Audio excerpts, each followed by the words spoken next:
Olá, queridos. Hoje no Bíblia Todo Dia, livro de Jó, capítulos 17 a 20. No capítulo número 17 é uma continuidade dos capítulos anteriores e da discussão de Jó com seus amigos. No verso número 3 ele fala e ele reconhece que só Deus pode livrá-lo. Olha que coisa mais linda perceber isso em Jó, apesar de todo o seu sofrimento que ele se encontra, dor no corpo e na alma e a acusação daqueles que deveriam consolá-lo. Ele diz, dai-me um penhor e sê o meu fiador para contigo mesmo, quer dizer, aquele que pode me livrar, né? Quem mais me estenderia a mão? Ou seja, ele reconhece em Deus e somente em Deus que é somente Ele que pode livrá-lo. Ou seja, apesar de tudo que ele está passando, seu coração diante de Deus não arreda o pé em relação a ter uma fé inabalável em Deus, no seu Senhor, no seu Criador. Que fé, né, gente? Que fé para a gente imitar, para a gente fazer o mesmo, né? Capítulo número 18, de novo, Bildade, um dos seus amigos, vai voltar a acusá-lo, vai voltar a argumentar contra ele que aquilo que ele está sofrendo é uma consequência de se afastar de Deus, de uma vida perversa e ímpia. Ele diz assim, olha Jó, como são os ímpios. Verso número 8, por seus próprios pés ele pisa nas armadilhas e é lançado na rede. Terrores o apavoram de todos os lados, perseguem-lhe os passos de perto. Eles estão fazendo esses argumentos e são argumentos realmente que eles observam. É de forma sábia esses argumentos, mas eles estão fazendo um paralelo de tudo isso que eles viram sobre a terra na vida de Jó. Por isso acusando eles. Na sua memória desaparecerá da terra e nas praças não terá fome. Olha que interessante, o próprio Bildade está dizendo aqui que as memórias do ímpio seriam apagadas. E ele está dando aqui um tapa de luva em Jó. Ele está dizendo, olha Jó, as tuas memórias vão ser apagadas, ninguém vai lembrar de você depois da morte. Por quê? Porque você está vivendo de uma forma ímpia, perversa, e é só por isso que está acontecendo isso com você. Olha, saiba que os perversos e os ímpios não têm filhos e não têm netos. Verso 21, em verdade, essas são as moradas do ímpio, e esse é o lugar daquele que não conhece a Deus. O tempo todo esse é o argumento, o consolo ficou lá para trás, agora virou só a discussão. E aí no capítulo número 19, Jó então vai argumentar sobre essa obstinação dos seus amigos e defender esse ponto, que ele de alguma forma está em pecado e tem alguma coisa errada com ele. Ele vai dizer, até quando afligireis a minha alma e me atormentareis com palavras? Olha o que Jó está dizendo. Até quando vocês vão continuar com essa conversa? Até quando essa ladainha? Até quando vocês vão ficar dizendo que o erro está nos meus pecados e o que me sobreveio é uma consequência de um juízo e punição da parte de Deus? Verso número 3. Já me humilhastes 10 vezes. Olha o que Jó diz. Vocês já me humilharam 10 vezes. Não vos envergonhais de me maltratar? É isso que Jó está sentindo. Além de tudo aquilo que aconteceu, os seus amigos estão maltratando, fazendo mal ao seu coração. E ele diz no verso número 7, eu clamo violência, mas não sou ouvido. Grito socorro, mas não há justiça. Olha que interessante. Ele está dizendo, olha, eu grito, olha, a injustiça está sendo feita comigo, mas ninguém me responde. Eu clamo socorro, mas ninguém me faz justiça e vem em meu favor. E aí então ele diz, chamo o meu servo e ele não me responde, minha boca tem que lhe suplicar. Olha a situação que ele se encontra, perdeu os filhos, perdeu os bens. A esposa disse, olha, blasfema contra o teu Deus e morre. E ele fica doente, tudo isso está acontecendo, seus amigos em vez de consolá-lo estão acusando ele. Ele tem olheiras, tamanho é a sombra nos seus olhos, ele não dorme direito, ele está cansado demais, ele está exausto, ele sabe que a sua família foi destruída, está toda essa situação e agora ele começa a dizer mais alguns detalhes desse sofrimento todo. No verso 16 ele diz que ele chama os seus servos, mas os seus servos não obedecem mais com prontidão. Ele tem que ficar suplicando. No verso 17 diz, o meu hálito é intolerável para minha mulher. Olhe que constrangedor. Sou repugnante para os filhos de minha mãe. Os meus irmãos não querem nem me ver direito. Olha o que diz o verso 18. Até os pequeninos me desprezam. Quando chego, fazem comentários ao meu respeito. Você já imaginou tudo isso, gente? Verso 19. Todos os meus amigos chegados me rejeitam e até os que eu amava se voltaram contra mim. Essa é a situação toda. É nisso que ele está envolvido.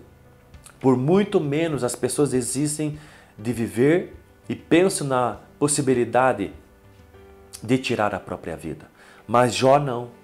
Jó está passando por tudo isso e isso é tão sério porque você vê esse sofrimento nas palavras dele.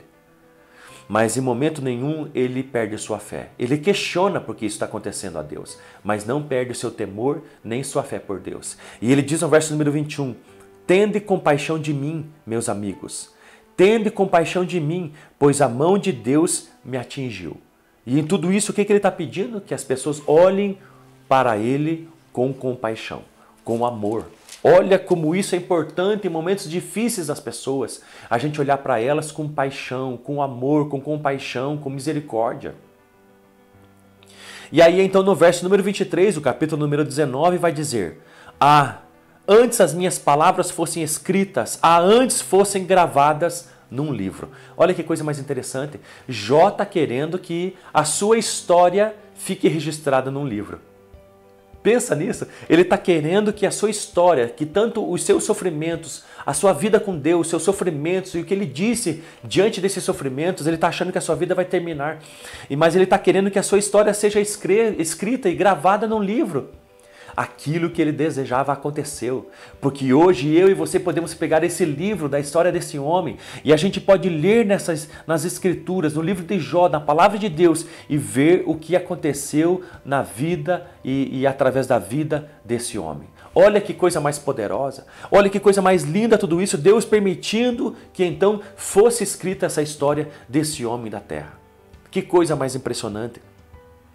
E em toda essa situação, ele pede que a sua história seja escrita porque ele acha que a sua vida está chegando ao fim, que não vai dar tempo dele ainda ver a justificação de Deus acontecendo na sua história enquanto homem vivo.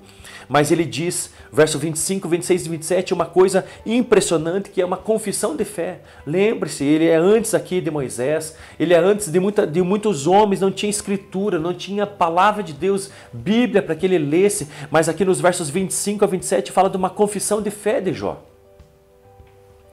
Eu sei que o meu Redentor vive e que por fim se levantará sobre a terra. O que ele está dizendo? Ele sabe que há um Deus que o justificará.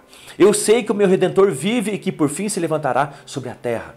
Olha que coisa mais poderosa. A esperança que esse homem tem. Verso número 26, ele acredita na ressurreição. Depois, destruído o meu corpo, então fora da carne, verei a Deus. Aonde ele aprendeu tudo isso? Se ele não tinha as escrituras? Olha a confissão de fé que esse homem tem. Não é à toa que ele passa o que passa sem esmorecer na sua fé no Deus Todo-Poderoso. Porque de uma forma ele tem um conhecimento de Deus. Que o seu Redentor vive na ressurreição do corpo. E diz o verso número 27. Eu o verei ao meu lado e os meus olhos o contemplarão. Olha que interessante. Eu verei Deus face a face. Não mais como adversário, o meu coração desfalece ou está ansioso dentro de mim. O que ele diz no verso número 27? Eu vou ver Deus face a face, não mais como meu adversário, porque ele vê toda aquela situação como Deus, de alguma forma, irado contra ele.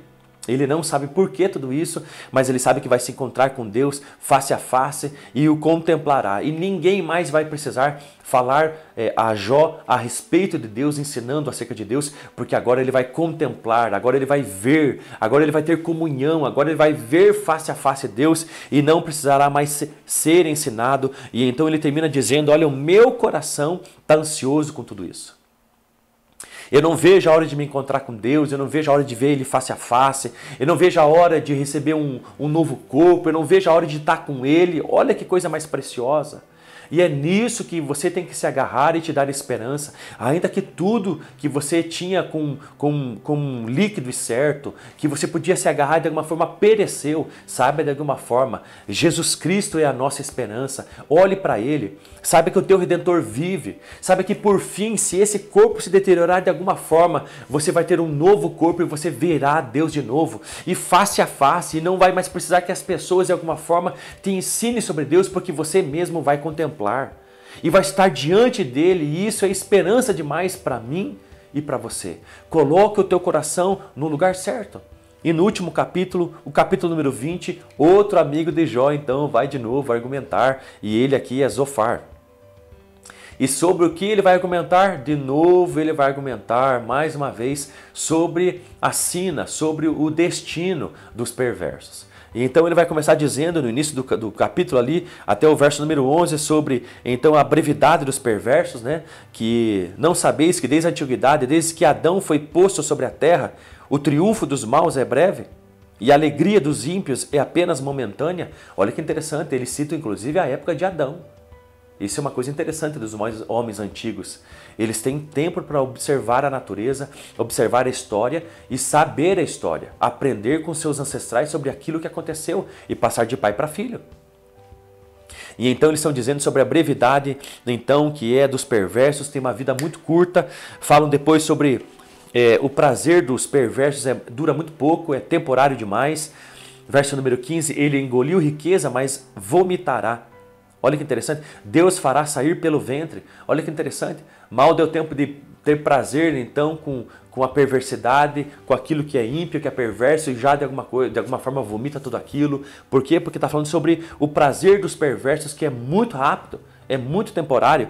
E por fim, no final do capítulo, vai falar sobre como morrem então os perversos e que a sua morte então é de alguma forma cheia de sofrimento e cheia de dor, diz o verso número 22.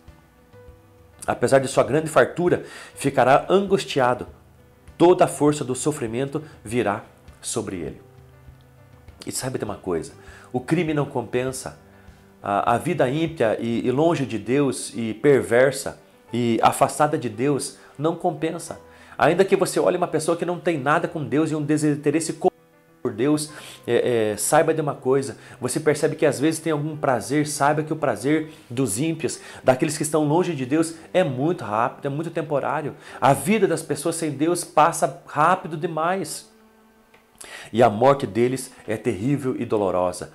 E o mais impressionante e o mais terrível ainda é que morrem sem Deus, e morrer sem Deus é morte eterna. É morte eterna. Num lugar que a gente chama de inferno, mas que no Apocalipse é conhecido como lago de fogo e de enxofre. Não preparado para os homens, mas preparado para o diabo e para os seus demônios. Então por que os homens vão para esse lugar, pastor? Vão para esse lugar todos aqueles que têm duas alternativas. Ou melhor dizendo, todo homem tem duas alternativas. Ou se arrepender ou perecer. E é por isso que os homens e mulheres vão para o inferno, lago de fogo e de enxofre. Porque não se arrependeram de viver longe de Deus e de confessar seus pecados e de se arrepender de uma vida entristecendo a Deus e tomando uma decisão, sabe de uma coisa, agora eu quero o Senhor Jesus como meu Salvador e meu Senhor e quero segui-lo. Não. Quando não há arrependimento, então há sofrimento, há um perecer da vida e não só aqui, mas por toda a eternidade. Qual é a sua escolha? Faça como Jó. Não endureça seu coração e não deixe amargurada a tua alma e não endureça teu coração em relação às coisas de Deus e a Deus. Mas muito pelo contrário, permita que as situações difíceis da vida amoleçam o teu coração. Como que você é? Você é como o barro que diante do sol endurece ou como a cera que diante do sol derrete. Permita que o teu coração derreta diante de Deus e das dificuldades e você busque a Deus no íntimo do seu coração. Ele vai te atender. Fique com Deus.